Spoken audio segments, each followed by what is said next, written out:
No pressure. You ready to get things started? Giddy up. Okay, you ready to get things started with a running back? I've never seen a cowboy or anyone who rides a horse wear a jacket like this, but this is I true. digress. Who you starting your running back? Yeah, Philip Lindsay, he's been in my stardoms for like the last month, and numbers have been okay.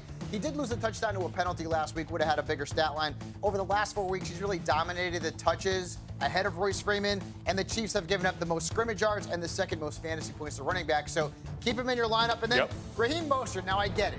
Okay, the 49ers backfield, it's a little bit tricky, but over the last couple of weeks, it's become a little clearer where Mostert's been the guy, and the matchup this week is very good against Atlanta. They have allowed the third most fantasy points to running backs on the road, so Mostert is at worst a flex starter this week. My sleeper, Adrian Peterson's not really a sleeper. The guy's going to Hall of Fame. You know who he is, but my buddy Darius Geis is now out for the season, so Adrian Peterson figures to see a lot of the touches. Bill Callahan loves to run the football. I think Peterson gets probably 18 touches in this game, so hopefully he can get into the end zone. In deeper leagues, you could potentially flex Adrian Peterson. You call him Sir Peterson? Sir. All right, who you sitting, Fabs? Marlon Mack, second week in a row here. Last week came back from the broken hand and didn't have double-digit fantasy points. He also didn't have a target, which makes me wonder, can he even catch the ball out of the backfield with that hand injury? And then you've also got to think about that matchup. The Saints have allowed fewer than 4 yards per carry and just 5 rushing touchdowns to running backs. And then Sony Michel.